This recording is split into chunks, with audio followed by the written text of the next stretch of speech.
আমরা প্রত্যেকেই Android phone ব্যবহার করি এবং এই ফোনটা আমরা সমস্ত জায়গায় ক্যারি করি। ইভেন আমরা যখন ফ্লাই করি, বিদেশে যাই, তখনও আমাদের কাছে এই ফোনটা থাকে। তো এই ফোনে গুগল লেন্স নামে একটি অ্যাপস রয়েছে, যে অ্যাপস দিয়ে 3টা চমৎকার কাজ আপনি করতে পারবেন এবং এই 3টা কাজ আপনার জীবনের চলার পথকে অনেকটা পরিবর্তন করে দেবে, সহজ করে দেবে। এবং এই 3টা কাজ অধিকাংশ মানুষই কিন্তু জানে না।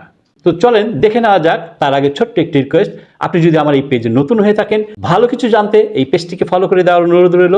অবশ্যই আপনার টাইমলাইনে শেয়ার করে সবাইকে দেখার সুযোগ করে দেবেন। আপনি যদি ইউটিউব থেকে আমার এই ভিডিওটি দেখে থাকেন, আপনাকে অজস্র ধন্যবাদ। আমার চ্যানেলটি সাবস্ক্রাইব করে দিয়ে আমার পাশে থাকার অনুরোধ রইল। ওকে, গুগল ফটোস দেখছেন, এখানে আপনি ট্যাপ। এখন দেখেন এখানে একটা ট্রাইপড রয়েছে, পাশে একটা হরলিক্স রয়েছে এবং একটা আইপ্যাড রয়েছে। সেগুলো আপনি কোথায় পাবেন, দাম কত, সমস্ত কিছু আপনি জাস্ট এই গুগল লেন্স দিয়ে জানতে পারবেন। শুধু তাই না, আপনি বাসে যাচ্ছেন, যে কোথাও যাচ্ছেন, কারো গায়ে কোনো জামা দেখলেন, জুতা দেখলেন, আপনি সেটা ছবি তুলে গুগল লেন্সে যাবেন, ঠিক এইভাবে আপনি সমস্ত কিছু তথ্য দেখতে পারবেন। ওকে, আমি এই ট্রাইপডটার দাম কত সেটা জানতে যাচ্ছি।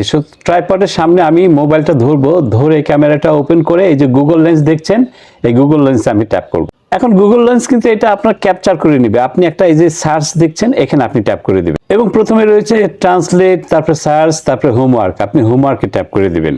এখন দেখবেন নিচে বেশ কিছু অপশন আপনাকে দেখাবে। আপনি এই যে দেখেন প্রোডাক্ট লেখা রয়েছে, প্রোডাক্টে ট্যাপ করবেন। এখন দেখেন বিভিন্ন ট্রাইপড কিন্তু আপনাকে দেখাবে, কোথায় পাবেন, কত দাম, যাবতীয় সমস্ত তথ্য আপনাকে দেখাবে। এখন দেখেন এই হরলিক্সটার কত দাম আমি জানতে যাচ্ছি। আমি হরলিক্সটার এইভাবে ছবি তুলবো, সেম ভাবে আমি এই সার্চে ট্যাপ করব।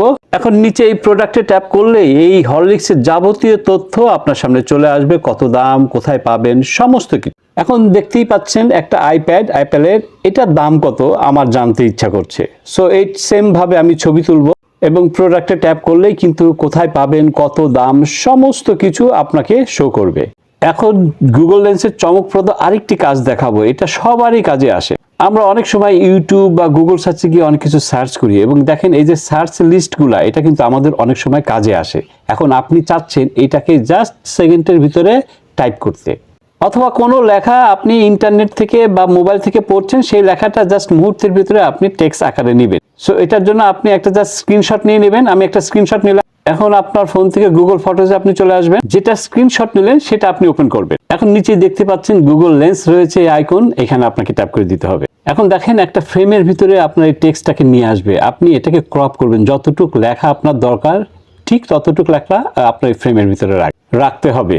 রাখার পরে দেখবেন এই যে সিলেক্ট টেক্সট লেখার অপশন রয়েছে, এখানে গিয়ে যে কপি লেখা দেখছেন, এখানে কপিতে আপনাকে ট্যাপ করে দিতে হবে। ব্যাস, এই জায়গায় আপনার কাজ শেষ। এখান থেকে আপনি বের হয়ে আপনার ফোনে যে নোটপ্যাড রয়েছে, আপনি নোটপ্যাডে প্রবেশ করবেন। নোটপ্যাডে এসে যে দেখেন স্টার্ট রাইটিং, এখানে যখন আপনার কার্সরটা রাখবেন, তখন আপনার কিবোর্ডে আপনি যেটা কপি করেছিলেন সেটা কিন্তু এখানে শো করবে, যে ফেসবুক। এখানে ট্যাপ করলে কিন্তু আপনার সেই টেক্সটগুলো এখানে পেস্ট হয়ে যাবে। দেখতেই পাচ্ছেন সেই লেখাটা এখন কিন্তু টেক্সট হিসাবে আপনার এখানে পেস্ট হয়ে গেল। আপনি এটাকে এডিট করতে পারবেন, যে কোনো জায়গায় আপনি কপি পেস্ট করতে পারবেন। গুগল লেন্সের 3 নম্বর কাজটি মারাত্মক সুবিধাজনক। পৃথিবীর এ প্রান্ত থেকে ও প্রান্ত পর্যন্ত প্রত্যেক মানুষেরই কাজে দেয়। অন্তত এই কাজটা প্রত্যেকটা মানুষেরই জানা দরকার। দেখেন আমার সামনে একটা ইংলিশ বই, মিকি অ্যারাউন্ড আওয়ার ওয়ার্ল্ড। আপনি মনে করেন এটা হিন্দি বই, আপনি মনে করেন এটা চাইনিজ বই, জার্মানি বই, উর্দু বই, ফার্সি বই, যে কোনো ভাষার একটা বই আপনার নিজের ভাষায় আপনি দেখবেন। সেটা বাংলা হতে পারে, হিন্দি হতে পারে, উর্দু হতে পারে, এনি কাইন্ড অফ ল্যাঙ্গুয়েজ। এখন আপনার গুগল ক্যামেরাটা ওপেন করে নেবেন। এখন দেখেন এই যে গুগল লেন্স রয়েছে, এখানে আপনি ট্যাপ করে দিবেন। ওকে, দেখেন এখন আপনাকে ঠিক এইভাবে দেখাবে। নিচে দেখেন ট্রান্সলেট লেখা রয়েছে, এখানে আপনি ট্যাপ করে দিবেন। ট্যাপ করার সাথে সাথে দেখেন আপনার ল্যাঙ্গুয়েজ অর্থাৎ আপনার ভাষা এটা ডিটেক্ট করবে। অনেকের ক্ষেত্রে অটো নাও করতে পারে, তাহলে আপনি এই যে ইংলিশ এবং বাংলা যে ভাষাটাকে আপনি ট্রান্সলেট করতে চান সেটা হচ্ছে সেই ভাষা দিবেন, এবং যে ভাষাটা আপনি নিজের ভাষায় দেখতে চান সেটা হচ্ছে আপনার নিজের ভাষা সিলেক্ট করবেন। করার পর নিচে ট্রান্সলেটে ট্যাপ করলেই আপনি সমস্ত লেখাটাকে নিজের ভাষায়, বাংলা ভাষায় আপনি দেখতে পারবেন। এবং এই কাজটি আপনি ট্রেনে, রেস্টুরেন্টে, আপনি স্কুলে, আপনি ল্যাপটপে, যে কোনো জায়গায়, যে কোনো ভাষার উপরে, যে কোনো পেপারের উপরে, যে কোনো ভাষাকে আপনি আপনার ফোনটাকে ধরবেন, সাথে সাথে আপনার ভাষা দেখাবে। আর আপনারা জানেন যে এই সমস্ত কাজ করার জন্য আপনার ফোনে কিন্তু অবশ্যই ডাটা বা আপনার ওয়াইফাই কানেকশন থাকতে হবে। এবং যাদের গুগল ফটোজে বা ক্যামেরাতে গুগল লেন্স নাই, আপনারা প্লে স্টোরে গিয়ে গুগল লেন্স সার্চ করলেই একটা অ্যাপস পাবেন, ওই অ্যাপসটা আপনি ইনস্টল করে নেবেন। আশা করি সমস্ত প্রসেসটি বোঝাতে সক্ষম হয়েছি। ভালো লাগলে অবশ্যই শেয়ার করে দিবেন, কমেন্টসে জানিয়ে যাবেন। আজকে এই পর্যন্ত, বাই।